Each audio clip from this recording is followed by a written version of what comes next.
بسم اللہ الرحمن الرحیم۔ حدیبیہ میں حضرت ابوبکر صدیق رضی اللہ تعالیٰ عنہ اور مغیرہ رضی اللہ تعالیٰ عنہ کا فعل اور عام صحابہ کا طرز عمل ایک طویل قصہ ہے اور بہت انٹرسٹنگ ہے۔ حدیبیہ کی مشہور لڑائی ہجری سن 6 کے ذی القعدہ میں ہوئی، جبکہ حضور اکرم صلی اللہ علیہ وسلم صحابہ رضوان اللہ تعالیٰ علیہ مجمعین کی ایک بڑی جماعت کے ساتھ عمرہ کے ارادے سے تشریف لا رہے تھے۔ کفار مکہ کو جب اس کی خبر پہنچی تو انہوں نے آپس میں مشورہ کیا اور یہ طے کیا کہ مسلمانوں کو مکہ آنے سے روکا جائے۔ اس لیے بہت بڑے پیمانے پر تیاری کی اور مکہ کے علاوہ باہر کے لوگوں کو بھی اپنے ساتھ شرکت کی دعوت دی اور بڑے مجمع کے ساتھ مقابلے کی تیاری کی۔ ذوالحلیفہ سے حضرت صلی اللہ علیہ وسلم نے ایک صاحب کو حالات کی خبر لانے کے لیے بھیجا، جو مکہ سے حالات کی تحقیق کر کے عسفان پر حضرت صلی اللہ علیہ وسلم سے ملے۔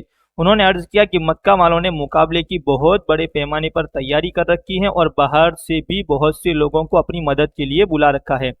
حضور اکرم صلی اللہ علیہ وسلم نے صحابہ رضوان اللہ تعالیٰ علیہ مجمعین سے مشورہ کیا کہ اس وقت کیا کرنا چاہیے۔ ایک صورت یہ ہے کہ جو لوگ باہر سے مدد کو گئے ہیں ان کے گھروں پر حملہ کیا جائے، جب وہ خبر سنیں گے تو مکہ سے واپس آ جائیں گے۔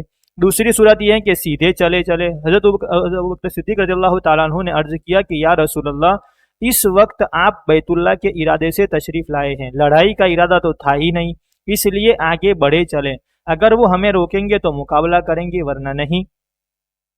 حضور اکرم صلی اللہ علیہ وسلم نے اس کو قبول فرمایا اور آگے بڑھے۔ حدیبیہ میں پہنچ کر بدیل ابن ورقہ خزاعی ایک جماعت کو ساتھ لے کر آئے اور حضور اکرم صلی اللہ علیہ وسلم سے اس کا ذکر کیا کہ کفار آپ کو ہرگز مکہ میں داخل نہ ہونے دیں گے، وہ تو لڑائی پر تلے ہوئے ہیں۔ آپ نے ارشاد فرمایا کہ ہم لوگ لڑنے کے واسطے نہیں آئے ہیں، ہمارا مقصد صرف عمرہ کرنا ہے، اور قریش کو روزمرہ کی لڑائی نے بہت نقصان پہنچا رکھا ہے، بالکل ہلاک کر دیا ہے۔ اگر وہ راضی ہو تو میں ان سے مصالحت صلح کرنے کو تیار ہوں، میرے اور ان کے درمیان اس پر معاہدہ ہو جائے کہ وہ مجھ سے تعرض نہ کرے، چھیڑ چھاڑ نہ کرے، میں ان سے تعرض نہ کروں، مجھے اوروں سے نمٹنے دے، اور اگر وہ کسی چیز پر بھی راضی نہ ہو تو اس ذات کی قسم جس کے قبضے میں میری جان ہے، میں اس وقت تک ان سے لڑوں گا جب تک کہ اسلام غالب ہو جائے یا میری گردن جدا ہو جائے۔ بدیل نے عرض کیا کہ اچھا، میں آپ کا پیام ان تک پہنچائے دیتا ہوں۔ وہ لوٹے اور جا کر پیام پہنچایا، مگر کفار راضی نہ ہوئے۔ اسی طرح طرفین سے دونوں طرف سے آمد و رفت آنے جانے کا سلسلہ رہا، جن میں ایک مرتبہ عروہ ابن مسعود ثقفی کفار کی جانب سے آئے کہ وہ اس وقت تک مسلمان نہیں ہوئے تھے، بعد میں مسلمان ہوئے۔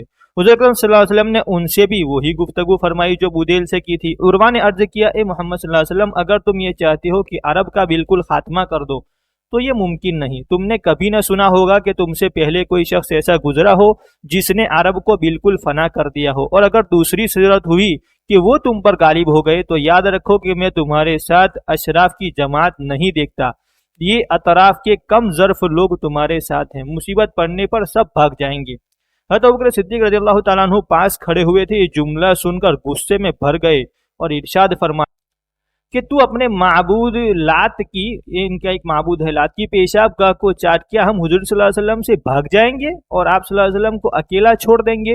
عروہ نے پوچھا، یہ کون ہے؟ حضور صلی اللہ علیہ وسلم نے فرمایا کہ ابو بکر ہیں۔ انہوں نے حضرت ابوبکر صدیق رضی اللہ تعالیٰ عنہ سے مخاطب ہو کر کہا کہ تمہارا ایک قدیمی احسان، پرانا احسان مجھ پر ہے جس کا بدلہ میں نہیں دے سکا، اگر یہ نہ ہوتا تو اس گالی کا جواب دیتا۔ یہ کہہ کر عروہ پھر حضور صلی اللہ علیہ وسلم سے بات میں مشغول ہو گئے اور عرب کے عام دستور کے موافق بات کرتے ہوئے حضور صلی اللہ علیہ وسلم کی داڑھی مبارک کی طرف ہاتھ لے جاتے کہ خوشامد کے موقع پر داڑھی میں ہاتھ لگا کر بات کی جاتی ہے۔ صحابہ رضوان اللہ تعالیٰ علیہ مجمعین کو یہ بات کب گوارا ہو سکتی تھی؟ عروہ کے بھتیج حضرت مغیرہ ابن شعبہ رضی اللہ تعالیٰ عنہ سر پر خود اوڑھے ہوئے اور ہتھیار لگائے ہوئے پاس کھڑے تھے۔ انہوں نے تلوار کا قبضہ عروہ کے ہاتھ پر مارا کہ ہاتھ پڑے رکھو، یعنی دور رکھو۔ عروہ نے پوچھا، یہ کون ہے؟ آپ صلی اللہ علیہ وسلم نے فرمایا کہ مغیرہ۔ عروہ نے کہا کہ او غدار، تیری غداری کو میں اب تک بھگت رہا ہوں، اور تیرا یہ برتاؤ؟ حضرت مغیرہ ابن شعبہ رضی اللہ تعالیٰ عنہ نے اسلام سے قبل چند کافروں کو قتل کر دیا تھا، جن کی دیت بدلے میں جو پیسے وغیرہ دیے جاتے ہیں عروہ نے ادا کی تھی، اس کی طرف یہ اشارہ تھا۔ غرض عروہ طویل گفتگو حضرت صلی اللہ علیہ وسلم سے کرتے رہے اور نظریں بچا کر صحابہ رضوان اللہ تعالیٰ علیہ مجمعین کی حالات کا اندازہ بھی کرتے جاتے تھے۔